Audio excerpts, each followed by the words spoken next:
श्री सद्गुरुनाथ महाराज के जय. ओम नमः शिवाय. एम विशालाक्षी लिखित परमपूज्य कलावती आई यांचे चरित्र प्रथमोल्हास भाग 4. बाळचे आजोबा सीतामाईंचे वडील राघवेंद्र कलबाग हे बैलूरला राहत असत. दरवर्षी भाताची सुगी झाली की ते एकदा गोकर्णाला येऊन काही दिवस राहून जात. ते आले की रोज दिवे लावणीच्या वेळेला मुलांनी हात पाय धुवून देवाला नमस्कार घालावा आणि आजोबांच्या जवळ बसावे. त्यावर आजोबांनी स्तुती स्तोत्रे म्हणण्यास शिकवावी आणि गोष्टी सांगाव्या असे घडे. आजोबांचे दात पडले होते, त्यामुळे सारखी जीभ हाले. ते पाहून एके दिवशी बाळच्या पाठच्या भावाने आजोबांना प्रश्न केला, तुमची जीभ सारखी का हलते? मला कसे सांगता येईल बाळ, सर्व काही देवाची करणी आहे, असे आजोबांनी त्याला उत्तर दिले. इतक्यात बाळ म्हणाले, आजोबा, काल गोष्ट सांगताना लहान घरातून मोठ्या घरात गेल्यावर भांबावून जायला होते, असे तुम्ही म्हणाला होता ना. त्याप्रमाणे मला वाटते तोंडातले दात निघून गेल्यामुळे जिभलीला वावरायला ऐसपैस जागा मिळाली म्हणून ती पण भांबावून गेली असावी. किंवा दातांनी बारीक करून दिलेला पदार्थ गोड गोड लागत होता, आता तसा मिळत नाही, म्हणून ती बेचैन झाली असावी. नाहीतर दातांनी बारीक करून दिलेला पदार्थ लगेच मी बळकावून घेत होते आणि त्यांना एक कण देखील शिल्लक राहू देत नव्हते. ते किती दुष्टपणाचे आपले वागणे, या विचाराने तिला पश्चाताप होऊन ती तळमळत असावी. बाळचे हे बुद्धिचातुर्य पाहून आजोबांचा आनंद ओसंडून आला. त्यांनी लगेच बाळला आपल्या मांडीवर बसवून घेऊन कुरवाळीत देवाने दिलेल्या देणगीचे कौतुक केले. एके दिवशी रात्री 8 वाजण्याच्या सुमारास वरांड्यावरून आत जाता जाता बाळ आजोबांना उद्देशून, पक्षी सगळे घरट्यात गेले, एकदम सर्वत्र सामसूम, असे हात वारे करून म्हणाली. त्यावेळी आजोबा कौतुकाने हसले. त्यांना आपल्या बोलण्यातील खरा अर्थ समजला नाही असे वाटल्यावरून, आजोबा, मी काय बोलले ते समजले का? असा बाळने त्यांना प्रश्न केला. तेव्हा आजोबा वदले, संध्याकाळच्या वेळी पक्षी सगळे आपापल्या घरट्यामध्ये जातात, म्हणून त्यांची किलबिल ऐकू येत नाही असे तू म्हणालीस. त्यावर बाळ म्हणाली, छे आजोबा, तसा अर्थ नव्हे. तर मग दुसरा अर्थ कोणता? असे त्यांनी विचारताच आजोबा दिवसभर इकडून तिकडे तिकडून इकडे जाणारे येणारे पायवाले, सायकलवाले, मोटारवाले हे पक्षी आता घरट्यात म्हणजे घरात जाऊन आराम घेऊ लागले, म्हणून चहूकडे शांत वाटते, असा माझा अर्थ. बाळचे हे बोलणे ऐकून सर्वात एकदम हसू पिकले. महाशिवरात्रीच्या निमित्त आलेल्या मंडळींपैकी काही बायका जेवणाला उशीर आहे म्हणून नारळी बागेकडे वळल्या. पहिली पंगत उठल्यावर सीतामाईंनी नारळी बागेत गेलेल्या मंडळींना जेवणाला बोलावण्यास बाळला सांगितले. जेव्हा मंडळी जेवणाला बसली, तेव्हा बाळच्या आजीने त्या बायकांना उद्देशून, काय ग, इतका वेळ तुम्ही नारळी बागेत फिरत होता की फुले गोळा करीत होता की गाणी म्हणत होता, असे विचारले. तेव्हा कोणीच काही उत्तर दिले नाही. ते पाहून बाळ म्हणाले, मी सांगू का आजी, या सर्वांनी की नाही काही लोकांना वर चढविले, काही लोकांना खाली पाडविले. तेव्हा जेवणाऱ्या सर्व बाळच्या चेहऱ्याकडे टकमक पाहू लागल्या.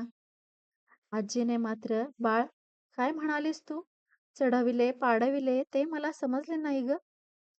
असे म्हणताच बाळ म्हणाली, आजी, याचा अर्थ हा की काही जणांची स्तुती केली, काही जणांची निंदा केली. एके दिवशी शेषम भटजी, व्यंकटरमणाचे पुजारी, काही कामासाठी बाबूरावांकडे आले. ते बाबूरावांचे स्नेही होते. उभयता बोलत बसले असता दत्ताभाऊंनी त्यांच्या मांडीवर घरी पोसलेल्या मांजराचे पिल्लू ठेवून दिले. तेव्हा बाळ म्हणाली, त्यांच्या मांडीवर कशाला? ते याचाही डोळा फोडून टाकतील. हे ऐकताच शेषम भटजींनी तोंडावर हात घेतला. बाबूरावांनी त्याचे कारण विचारतात शेषम भटजी म्हणाले, बाळचे बोलणे मला झोंबले. त्याचे कारण हे की आमच्या घरी एक मांजराचे पिल्लू आहे. ते सारखे माझ्या मांडीवर बसायला येते म्हणून काल मी खराट्याची काडी घेऊन त्याला मारायला गेलो, तोच ती काडी डोळ्यात खुपसून त्याचा डोळा बाद झाला. बाबूरावांच्याकडे भजनाच्या वेळी गॅसबत्ती लावत असत. एके दिवशी ते गॅसबत्ती लावायला गेले तेव्हा त्यांना ग्लास फुटलेला दिसला. तेव्हा बाबूरावांनी भजनाला येणाऱ्या घरच्या व शेजारच्या मुलांना जवळ बोलावून घेऊन गॅसबत्तीचा ग्लास कोणी फोडला ते सांगा, त्यांना मी बक्षीस देणार आहे, असे म्हटले. तेव्हा कोणीच बोलले नाहीत. ते पाहून बाळ बाबूरावांना म्हणाली, अण्णा, तुम्ही बक्षीस देता म्हणाला म्हणून मी सांगते. ग्लास काशीनाथने फोडला, पण फोडावा म्हणून फोडला नसल्याने फोडला म्हणून फोडलं नाही. हे बाळचे बोलणे ऐकून सर्वांना एकदम हसू आले. त्याबरोबर ग्लास फुटल्याबद्दलचा बाबूरावांचा रागही कुठला कुठे विरघळून गेला. एके दिवशी पट्टण शेट्टींकडे गृहप्रवेश होता. आमंत्रणावरून काही स्नेहांसह बाबूराव त्यांच्याकडे गेले होते. बाळपण बरोबर होती. कार्यक्रम आटोपल्यावर पट्टण शेट्टीने आपले घर आतून बाहेरून सर्वांना दाखविले. बाळ मात्र ज्योत्याकडे पाहत अंगणात हसत उभी होती. तिला उद्देशून कशाला हसतेस? असे बाबूरावांनी विचारले. भूमाता म्हणते माझे पोट भरले नाही. हे बाळचे बोलणे ऐकून बाबूरावांचे स्नेही एकमेकाकडे पाहू लागले.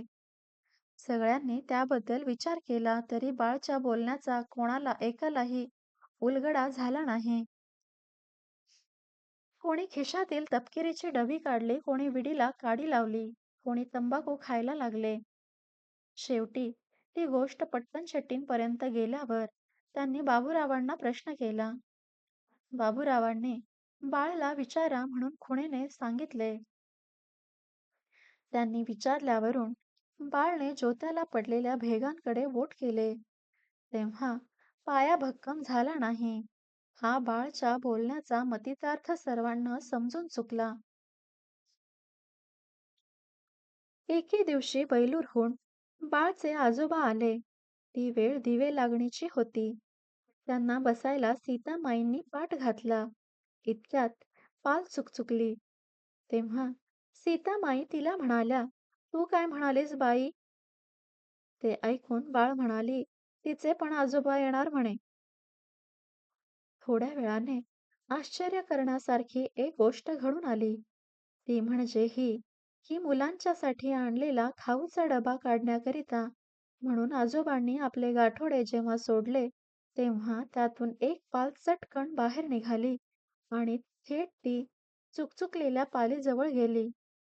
त्यावेळी बाळच्या बोलण्यातील मर्म सर्वांच्या लक्षात आले. बाळ कोटीतीर्थावर स्नानाला गेल्यावेळी कधी कधी आकंठ पाण्यात बसत असे. त्यासाठी तिला लोकांच्या गर्दीतून बरेच लांबवर जावे लागत असे. त्याप्रमाणे एके दिवशी जात असता शेवाळाने भरलेल्या दगडावरून तिचा पाय घसरला. संध्याकाळपर्यंत पाय बराच सुजला. रात्री यमुनाक्का बाळाला कीर्तनाला बोलवायला आल्या. त्यांना पाहताच यमुनाक्का, यापेक्षाही उद्या पाय जर जास्त सुजला तर माझ्या रोजच्या नियमात खंड पडणार. तेव्हा याच्यावर रामबाण औषध असेल तर सांगा, असे बाळ हळूच त्यांना म्हणाली. त्याचे कारण घरच्या मंडळींना जर हे समजले तर दुसऱ्या दिवशी स्नानाला पाठविणार नाहीत ही भीती होय.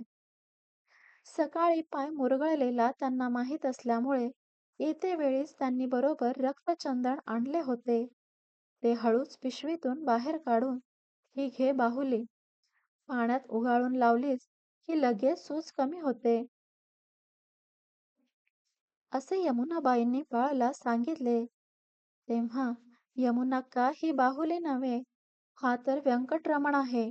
याला उघडायचे म्हणजे घासायचे की काय हो? धडधडी देवाची मूर्ती दिसत असता ती सहाणीवर उगाळणे, हे काम माझ्याकडून तरी होणार नाही. त्यापेक्षा ती मूर्ती धुवून ते पाणी मी लावून घेईन, असे बाळने त्यांना सांगितले.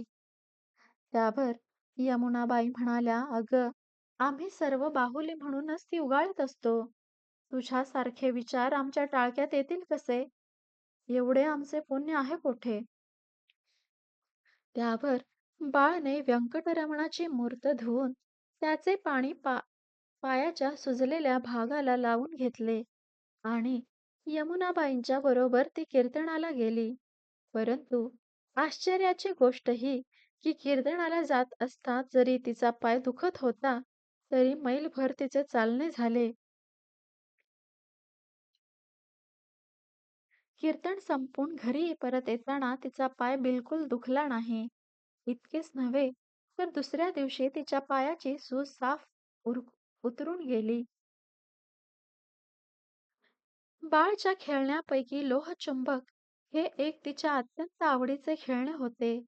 लोहचुंबकाच्या जोडीला एक चांगली, दुसरी थोडीशी गंजलेली आणि तिसरी पूर्ण गंजलेली अशा 3 सुया एका बाटलीत घालून ठेवलेल्या असायच्या. लोहचुंबक घेऊन खेळण्याची लहर आली की बाळ बाटलीतून सुया बाहेर काढून त्या एका वितीच्या अंतराने त्रिकोणाकारात मांडून ठेवी आणि त्याच्या मध्यावर लोहचुंबक धरी. त्यासमयी चांगली सुई लोहचुंबकाला चिकटून बसे. दुसरी म्हणजे थोड्या प्रमाणात गंजलेली सुई ठेवलेल्या जागीच हले. लोहचुंबक जसजसा त्या सुईजवळ नेला जाई तसतशी ती सुई अधिक हलू लागे. तिसरी म्हणजे जी पूर्ण गंजलेली सुई, ती मात्र लोहचुंबक जरी नजीक नेला तरी किंचित देखील हलत नसे.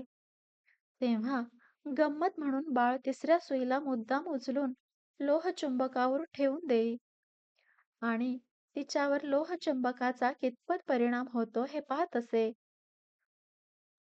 अशा प्रकारे खेळ चालत असता एके दिवशी बाबूराव तेथे आले. तेव्हा त्यांना उद्देशून बाळ म्हणाली, अण्णा, हा लोहचुंबक म्हणजे महात्मा पुरुष. ही चांगली सुई म्हणजे अधिक पुण्याचा साठा केलेला जीव. मध्यम गंजलेली सुई म्हणजे कमी पुण्यवान जीव. इतक्यात बाबूराव तिसऱ्या सुईकडे बोट करून, हा मात्र पुण्याचा लवलेशही नसलेला पापी जीव वाटतं, असे म्हणाले. तेव्हा ते ऐकून बाळला अतिशय आनंद झाला. त्या भरात, होय अण्णा, असे म्हणून, तुमचे म्हणणे अगदी बरोबर आहे, असे म्हणून टाळ्या पिटून ती हसू लागली. थोडेसे गैर दिसले की लगेच बोलून दाखविणे हा बाळच्या स्वभावातील एक गुण होय. गोकर्णाला महाकाळीच्या देवळाजवळ काही दुकाने आहेत. त्यानंतर एका मैलावर गंजी गेद्दे म्हणजे गावात जातेवेळी लागणारा मध्यभाग, या ठिकाणी काही दुकाने असून सकाळ संध्याकाळ दुकानाच्या समोर काही भाजीवाल्या बसतात. तेथून एका मैलावर व्यंकटरमणाचे देऊळ असून त्याच्या आजूबाजूला काही दुकाने आहेत. त्यावेळी गोकर्णातील मोठी पेठ म्हणजे हीच असे. गंजी गेद्दे हे ठिकाण बाळच्या घरापासून एका फर्लांगावर होते. एके दिवशी तेथील पट्टण शेट्टींच्या दुकानात साबण आणण्यासाठी बाळ गेली असता दुकानात लावलेल्या शंकराच्या फोटोकडे बाळचे लक्ष गेले. बाळने त्या फोटोकडे बोट करून पट्टण शेट्टींना विचारले, हा फोटो तुम्ही कशाकरिता लावलात? शेट्टी म्हणाले, पुष्कळ गिरायके यावी म्हणून. बाळने विचारले, हार कशासाठी घातला? देवाला खुश करण्याकरिता, असे हसत हसत पट्टण शेट्टीने उत्तर दिले. बाळ म्हणाली, फार मोठा घसघशीत घातला असता तर देव खुश झाला असता. एवढ्याशा हारामुळे देवाचे नाक, तोंड, डोळे सर्व तुम्ही झाकून टाकलेत. तर तो कसा खुश होईल? बाळच्या या बोलण्याने राग येण्यापेक्षा तो आश्चर्यचकित झाला. "तू कोणाची मुलगी?" असे त्याने विचारले. बाळ म्हणाली, "बाबूरावांची." शेट्टीने विचारले, "कोण बाबूराव?" बाळ म्हणाली, "गेल्या वर्षी तुमच्या भावाला फीट आली होती, तेव्हा ज्यांनी औषध दिले होते ना, ते बाबूराव." तेव्हा त्याने एक बिस्किटाचा पुडा पुढे करून, "हा घे तुला खाऊ." असे तो म्हणाला. "माझ्या अण्णांना फुकटचे काही घेणे आवडत नाही." असे म्हणून पुडा न घेता बाळ तेथून निघाली. एके दिवशी यमुनाबाई बाळच्या घरावरून चालल्या असता त्यांना बाळला भेटण्याची लहर आली. त्यावेळी बाळ कृष्णाची पूजा करीत होती. यमुनाबाई गुपचूप पूजा करत असता कर अ, गुप गु- यमुनाबाई गुपचूप पूजा पाहत राहिल्या. पूजा आटोपल्यावर बाळ, "तू देवाला रोज काय काय नैवेद्य दाखवितेस?" असे त्यांनी प्रश्न केला. बाळ म्हणाली, "मी की नाही किशनला सुपारी एवढा लोण्याचा गोळा साखर घालून देते." यमुनाबाई म्हणाल्या, "तुझा देव एवढ्यानेच संतुष्ट होतो वाटते." नैवेद्य म्हटले की भात, साजूक तूप, वरण, भाजी, आमटी, चटणी, कोशिंबीर असे पुष्कळसे जिन्नस आम्हाला करावे लागतात. बाळ म्हणाले, "मुंगी, डास, उंदीर, मांजर, कुत्रा, डुक्कर इत्यादी सर्व प्राणीमात्रांचे खाद्य निरनिराळे दिसून येते. त्या सर्वांपेक्षा मनुष्याचा आहार निराळा आहे. तेव्हा देवाचे खाद्य अगदीच वेगळे असले पाहिजे, नव्हे का यमुनक्का?" यमुनाबाई म्हणाल्या, "तर मग बाळ, देवाचा आहार कोणता असेल ग?" बाळ म्हणाले, "ते मला कसे कळणार? कारण गोकुळाष्टमीच्या उत्सवातील भजनात हरी होऊनी हरी गुण गावे असे एक पद आहे. त्याचा अर्थ हरी कसा आहे, हरी काय खातो, हरी कोणत्या वेळी काय करतो, हे सर्व हरी झाल्याशिवाय कळत नाही. यावरून त्या हरीला जाणण्याचे साधन आपण करू लागावे, हे मी ठरविले. गोकुळामध्ये कृष्ण घरात व गवळणीच्या घरी लोण्यावर ताव मारत होता, असे जे हरिवंशात मी वाचले आहे, तेव्हा कृष्णाच्या आवडीचे म्हणून त्याला मी लोणी देते इतकेच." हे ऐकून यमुनाबाई निरुत्तर झाली. एके दिवशी यमुनाबाईंनी असा प्रश्न केला की, "बाळ, तू कधी आमच्याप्रमाणे देवाला भात, आमटी इत्यादी नैवेद्य करतेस की नाही?" बाळ म्हणाले, "रोज आंबाने मला ताट वाढले की मी ते देवाला अर्पण करून नंतर जेवते." यमुनाबाई म्हणाल्या, "त्यावेळी देवाजवळ तू काय म्हणतेस?" बाळ म्हणाले, "देवाला त्रास होईल म्हणून त्यावेळी मी काहीच बोलत नाही. नुसते डोळे मिटून बसते." श्री सद्गुरुनाथ महाराज की जय. परमपूज्य गुरुदेवता श्री कलावती माता की जय.